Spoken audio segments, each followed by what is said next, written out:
Welcome to the Half-Blood Report. Here we discuss Percy Jackson news, interviews, and all things reordered. I'm Samuel, your co-host. And I'm Diego, your other co-host. And later on the podcast, we're going to be reviewing Paola Santiago. But first, Samuel, what were you doing Riordan related this week? So, of course, continuing Paola Santiago. But, also, because I guess we kind of mentioned that last week, I did do some more reading of The Son of Neptune to my little sister. Ooh. And she is just very confused by a lot of stuff. Like, not in a bad way. She's not getting confused about anything that isn't confusing. It's just all these Rick Riordan little mysteries popping up, and she's like, "What? Like, why is Nico being weird? What? Wait." And then Oh I yeah, stopped. you guys left off at the part about Nico.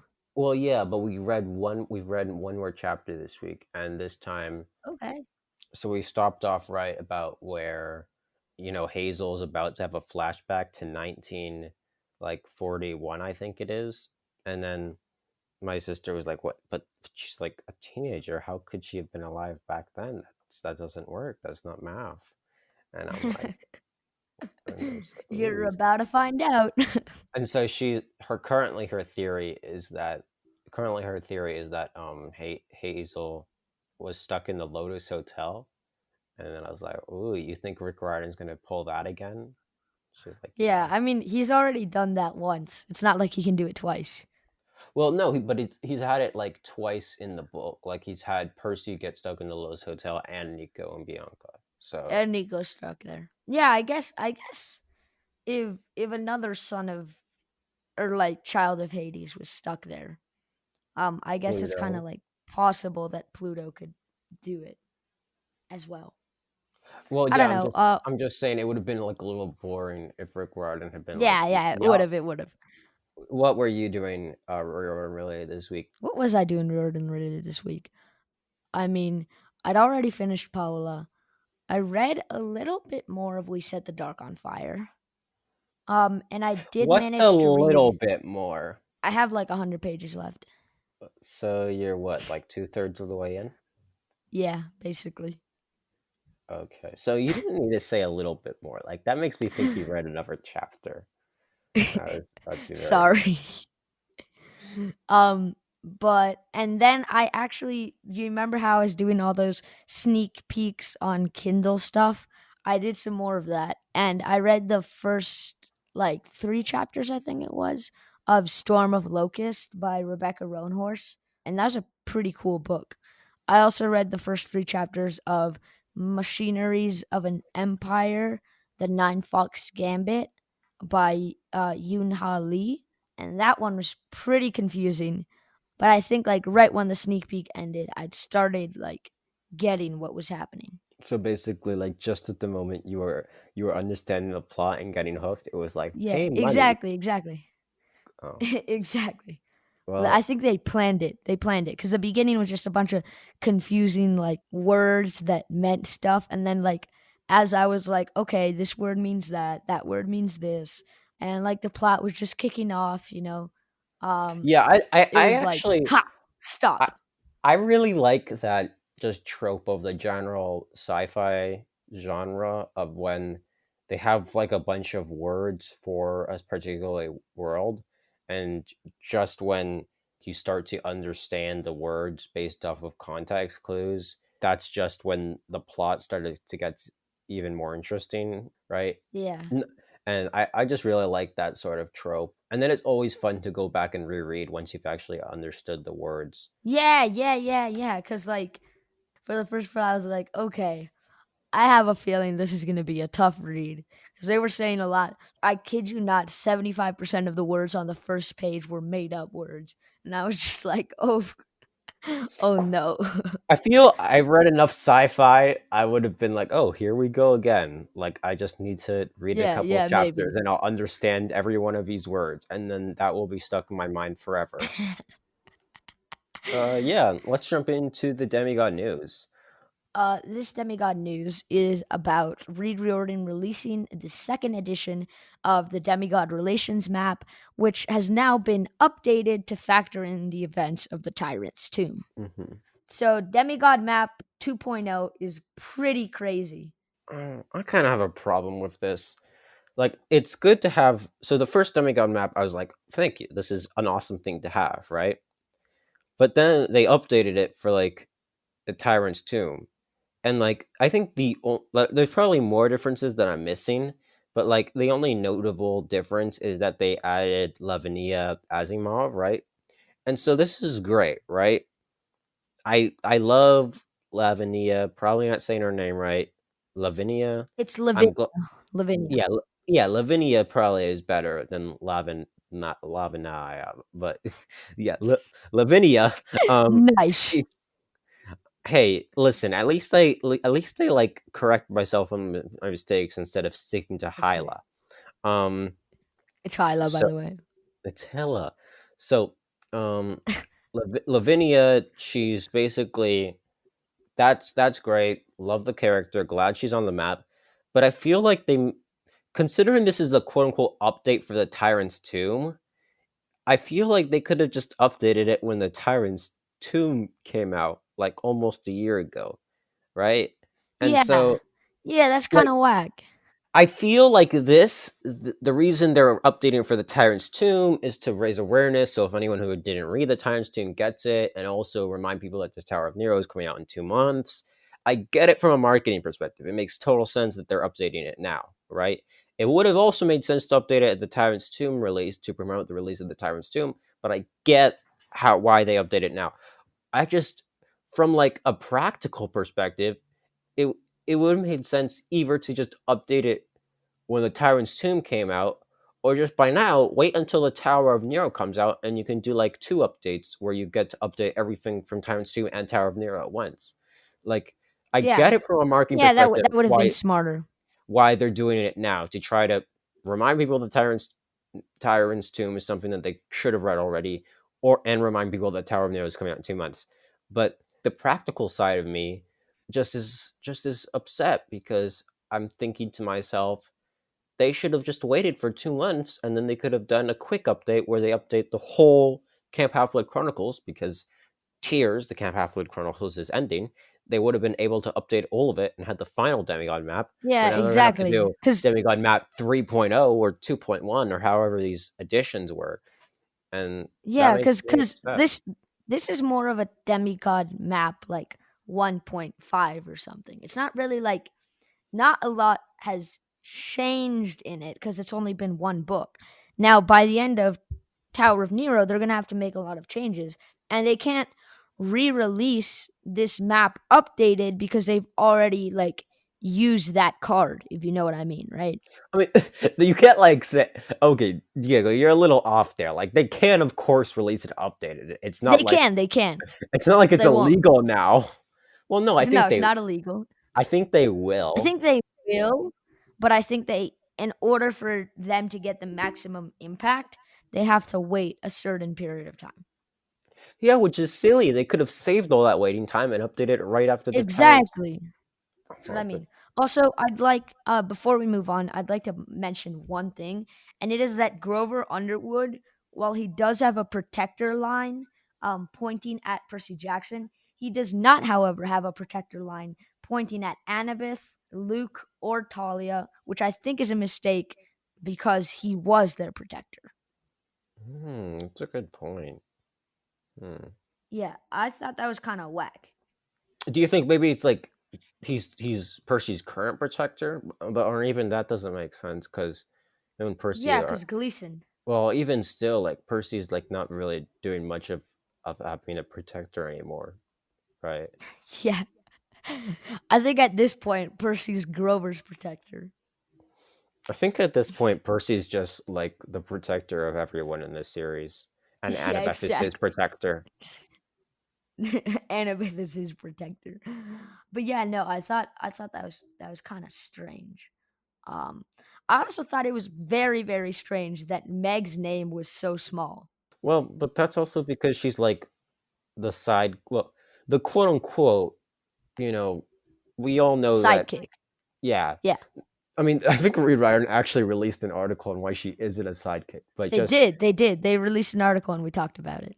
yeah, I'm I just think. saying like for the narrative purposes of the story, she's essentially, though not really, a sidekick, and she's also only in the one series. And also, they need to fit this on like one picture. So, like, I'm sorry they can't make Meg's big, but Meg's name big. She's she's awesome. We love her, but she's also like only in four of Rick Riordan's books, Yeah.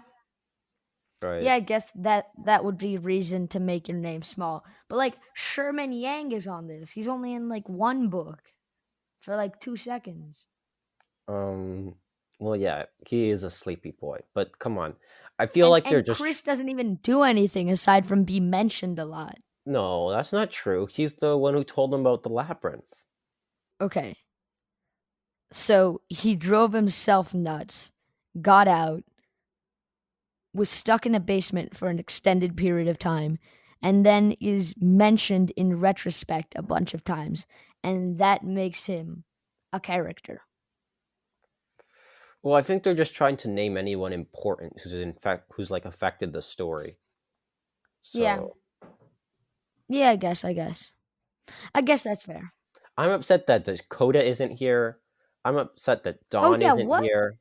Dakota isn't here? Wait, Dawn the Fawn? Wait a second, wait a second. This is the Tyrant's Tomb edition, and they didn't update it for Dawn the Fawn, who was like, he was right up there, doing stuff in the Tyrant's Tomb, and he's not on the update specifically for the Tyrant's Tomb. Yeah. I don't I, like that. you know that GIF where it's just the question marks over his head? That's me. Yeah, that's me. Can we move on? So yeah, the last item on the Demigod news is actually the most exciting. And it is a tweet from author Gracie Kim, and she says, "Guess who's doing a final read through of her Korean American Witches book? I'm not one to write newsletters, but if you'd like a quick message when it's ready for pre-order, I would love to add you to the fam." And then there's a link. To There's hashtag sign Rick up. Riordan Presents and hashtag Fallen Star. Now, the big thing here is the picture attached. In the picture I attached, it feel like you could says, have started with the picture, Diego. I could have started with the picture. And it's a picture of the cover. Like a Not the cover printout of the art, cover. just like a printout of the cover. Like the cover And it page. The says, cover page. yeah, yeah, yeah. It's not like an actual bound book. It's just in like paper. It's With just in like a binder where it's bound. It's I'd not like like to mention the point of this, which is that it says a gifted clans novel, book one. And now, if that's not exciting, I don't know what is. so first up, I'm super excited. We finally got the name of the series for The Last Fallen Star, right? We don't know if there are gonna be more. They haven't officially announced it.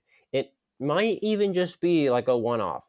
But we do know that it has a series name, and having a series name implies having sequels, right? So, setting that up just in the first book kind of implies the setup. I mean, nothing is confirmed. I'm just saying that they have given it a series name, which is super exciting because a series name implies sequels. Also, I think the fact that it's called A Gift in Clans implies that the witch clans, or not even just implies, kind of almost confirms this idea of sort of rival witch clans might be a much more major role than we had anticipated before. Yeah, we still haven't done we still haven't done like first predictions for the last fallen star. I don't think we have. No, we haven't. I don't think we have. We're I we're mean, waiting the book for is some more coming. news. The book is coming like a year from now. I think it's set to come out summer 2021.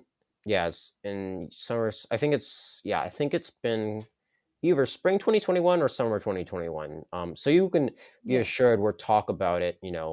Like months before it's released, as we often do. But um, I not mean, we're years before. No, we did talk about The Last Fallen Star in 2012. That is a fact. Yeah, Um, exactly. Me and Samuel sat down and we were like, you know what would be really funny if Rick Riordan decided to create an imprint, and if the seventh book in that imprint decided to be a novel about Korean witch clans in which they drank enchanted bubble tea. well, no, see, Diego would have said it was a joke. I would have been. Dead serious. Yeah, you want to go into our next section? Yeah, the Riordan Review, the section in which we review either a recent Riordan book or a reread. And today's Riordan review is Paola Santiago and the River of Tears, the new Rick Riordan Presents book focusing on Mexican folklore by Tehlor Kay Mejia. And first off, as is customary, we're going to do a spoiler free review. So, Samuel, you want to take us into that? I really liked it. You should buy it, preferably with our link in the description. Exactly. Buy it. I think it's a bit harder to rent books. Right. Buy the book. No, I'd rather rent the book. I mean, if you think about that, that is what the libraries are. You're Yeah, but you renting a don't book. pay money. Well, unless you take it for too long. At first, it's like Yeah, you're that's renting it. At first, you're renting it for free, but then you're renting it for money. I'd like to mention that I've been supporting my local library here in Utah by not returning their books and paying a ginormous amount of late fees. I don't know if that's a good thing or a bad thing for the library. I'm Yeah, same. like I I'm was really genuinely confused. not sure. Like, does the library want you to not return books? Because like they should be happy Like about getting money, but you know the librarian's going to give you like a terrible look when you return it late, even if you have the dollars on you. the point, yeah, it's like it's kind of Like, wait, you're hmm. mad at me, but also this is your business model. What? This is your business model. I love that. Your Um, business model is people are forgetful. it's like 20% of businesses that are like people are forgetful. The other 80% are just people are dumb. That's every business model explained. Nice. Mhm. Come to the Half Blood Report Business Edition with Samuel and Diego. We'll take you through all the business models. I mean, if we're actually talking about the real HBR, it's the Harvard Business Review, so we gotta pretend we know our stuff Yeah, exactly. in case anyone got Exactly. confused and came to us instead of HBR Yeah. HBR. In case anybody was like, "Ooh, HBR, I gotta listen to them." We gotta make sure to include some business things to sate our wide variety of viewers. We're very knowledgeable about business. As we just said, libraries are places where you rent books for free. I know this might have to be cut out, but this is hilarious. Diego, say something about Paula Santiago that doesn't spoil the book because I'm finding it very hard. Like we Oh, went on okay. this whole rant because I couldn't do it. Let me think. I mean, Diego got another prediction right. So I did. I I mean, to got be multiple predictions right. I got a portal that well, no, opens no, no, Diego, like Diego, during an Diego. This astronomical. is a spoiler-free thing. Oh, okay, okay. Right. I wasn't saying Um that we should talk about them. I was just saying he's got predictions right, and then you're going about the spoilers when this is a, okay, okay. Shh. Yeah, I did get multiple predictions right. So that's always a bonus. there's very interesting stuff for the sequel, and the sequel is going to be very Very good. interesting stuff for the sequel. No, yeah, but about Paula Santiago, I got multiple predictions right. And it's a really like it's a sweet book. Paula starts off like very sciency. Like she knows what's up.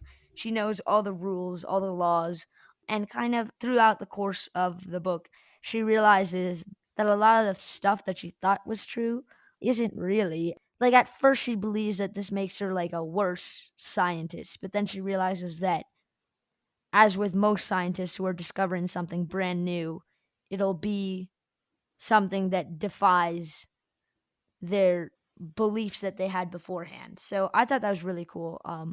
I don't know if like that wasn't, I'd say, a major part of I'm the actually story. a big fan of whenever stories, use this where Yeah. like magic is just science that we haven't discovered yet. I just really like that about Paola Santiago. I thought it was so smooth how the setup was that she's this sort of big science nerd, and she sometimes feels like she can't control the world around her, and so she uses science to maybe not control the world around her, but at least the science lets her understand the world, and that's kind of her normal security boat. And so when she's tossed into this, magical world, which again we're trying to be spoiler free here, so we're not going to get into. When she's tossed into this magical world, that kind of confuses her, but then she comes to realize that she's not wrong for believing and knowing, being knowledgeable about science. She's actually becoming a better scientist from this new experience. And that kind of goes to the deeper theme about how one experience won't define you. You can always learn new things and do new things, and that doesn't make you a worse person for trying new things. And we see that as well as with Dante, who's like auditioning for the soccer team, and it takes, or not auditioning, it's something about the soccer team. He's on it. He's with it. He's trying to be on it, and that can kind of make Paola feel like he's almost betraying her and Emma, but in the end she realizes that there's a bit more to it than that. But that's just like a greater Yeah. theme of one experience or doing one thing doesn't make all the other things you can be good at wrong. And so Paula discovering how this kind of magic and science can be hand in hand, I thought was really cool, because at one level it's just kind of cool, but who knows? Maybe there is a scientific explanation for chupacabra as well. They're still real, but on the other hand, it's like it goes into this deeper meaning about like what it means to be a person, and how like you're not this person, you're not that person, you're just whoever you are, and all the things about you. And so I really like about Paola Santiago. But I do have to say, it gave me serious Thor vibes, just because Thor also talks about magic being science, and I think that this did it in a much much better way than Thor Yeah. did, because that was a very That's pretty whack. it was just like magic is science and science is magic and everything is explainable. Now I have a big hammer and I get the girl, yay! And I have a big hammer and I get the girl. I mean, have you seen Thor? Because that is basically the plot of the movies. Like, I have That's daddy issues. basically the plot Wait, of the nope. movie. I have brother issues. I have no issues now. I am a perfect person, and my brother is dead, except not really. And there's no really a good explanation for why he comes back to life. I'm just saying, I really one of one of the best parts of Thor to me, besides all the craziness, was the Stan Lee cameo, and then the other good part to me was when he's like, "Magic is science," and I was like, "Okay, that's actually a cool concept. Do you want to explain?" And he's like, "Nope." And then Nope. and then here on Paula Santiago, I thought it was done much much better, and that's why. And so I just really really enjoyed that about Paula Santiago, how it kind of had this thing that I really liked about from other stuff and took it to the next level, which I hadn't seen done before.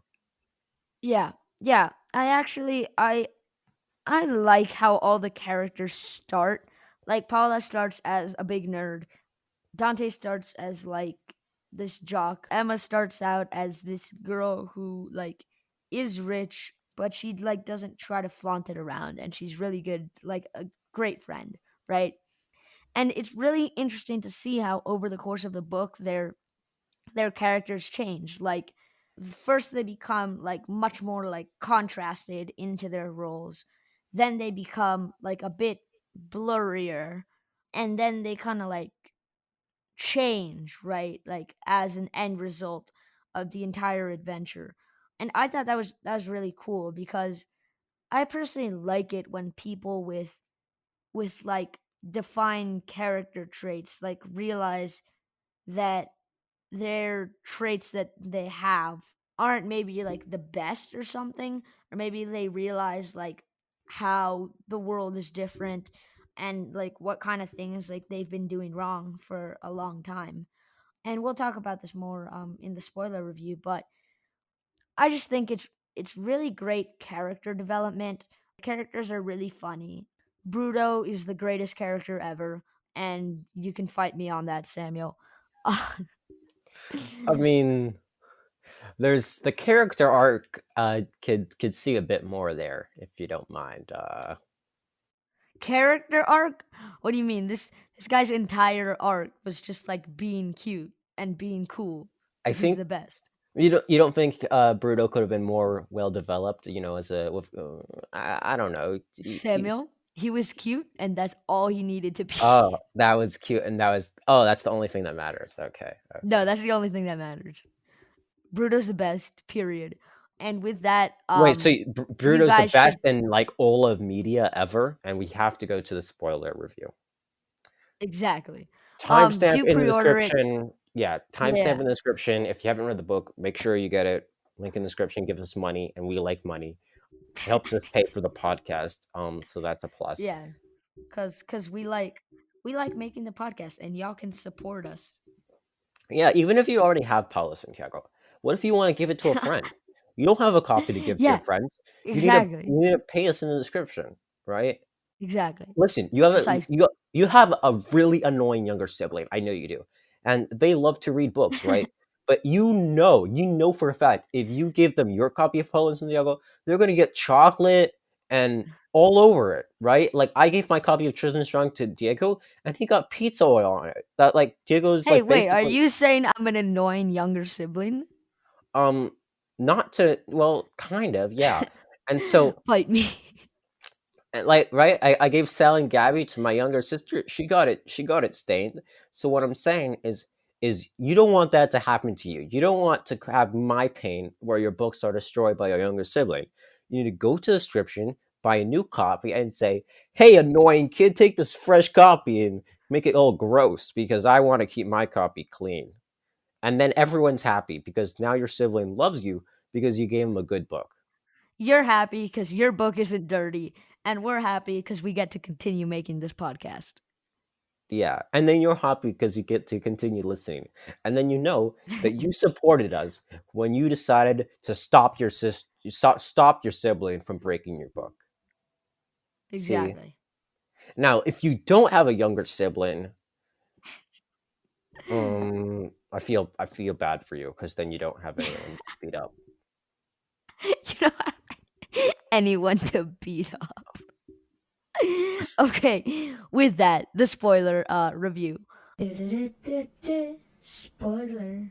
First up, spoiler review. I just wanted to say something spoilery about what you were saying about the trio of friends.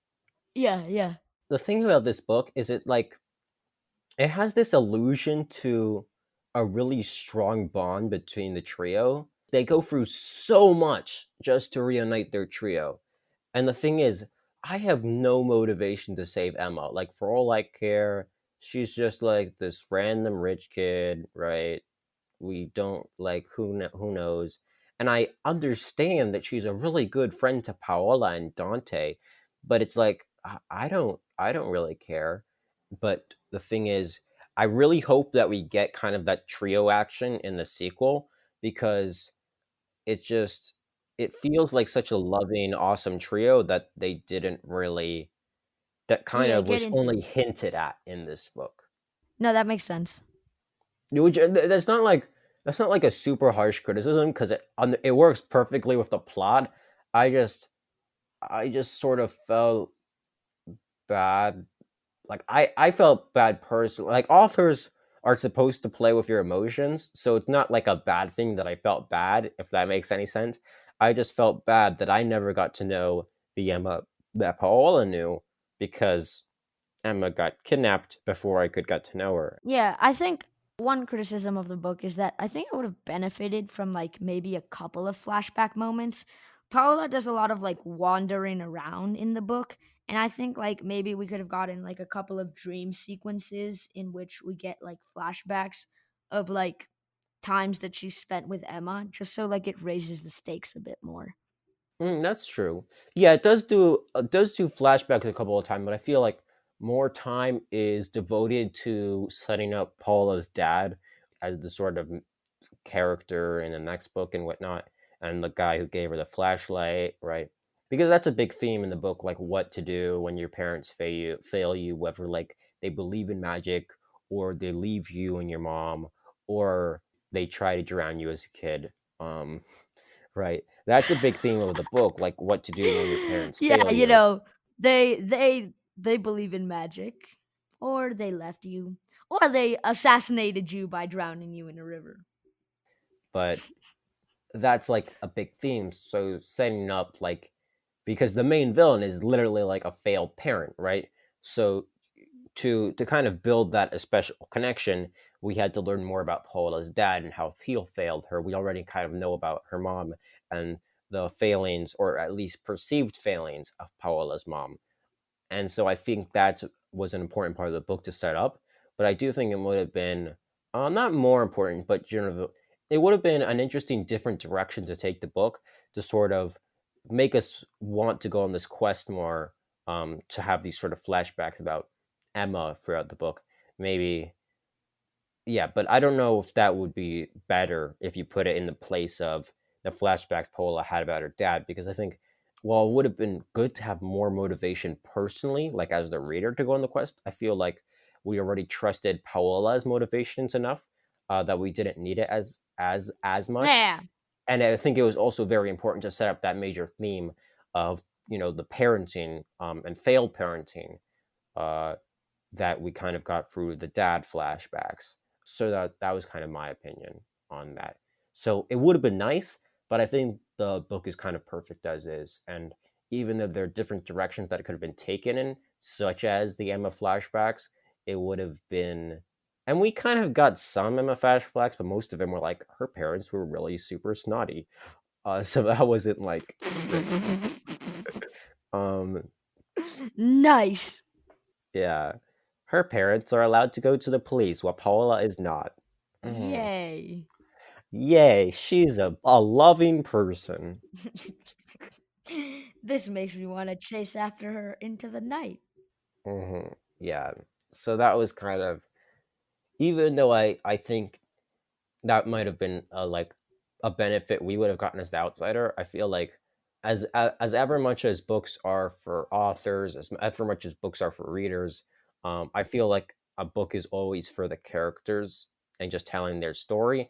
And it was more important to tell the story about Paula's dad than it was to tell us more about Emma, even when Paula knew and I also feel like part of the story is like you're supposed to trust Paula, right? Almost no one trusts her. Dante doesn't know whether he can trust her when they go out on this mission. He feels scared, right? The cop like doesn't trust her just because the color of her skin, right? Her her mom doesn't trust her because she's a kid, right? Like she doesn't trust her to go to the water because of La Llorona. Um, and then Paola is also mistrusting people. She doesn't know if she can trust Dante because he has this hero complex thing. She doesn't know if she can trust Marissa because she was a jerk a while ago, right? And she's giving these weird looks. So I feel that the fact that the readers are one of the sole people in the books who actually fully trust Paola throughout the whole way of the book and sympathize with her. So I feel like it's almost important to Paola that we trust her, and she doesn't really need to gain our trust by giving us all these Emma flashbacks, if that makes any sense. Yeah. Or if I'm Yeah. or if I'm just And kind of crazy and this fictional character is becoming too real for me. exactly. No, I think Taylor wrote it in a way in which you kind of just love Paula. It's kind of like hard not to like her just because she's such like an honest and like caring person and you kind of like understand everything that she's going through. Me personally, I've never had any of the experiences that she's had aside from maybe like Wait, Diego, stargazing because you've I you've do that. never you've never trained a chupacabra puppy? Like I feel that No, was that's something never everyone did. happened actually. Oh, Yeah, something everyone did.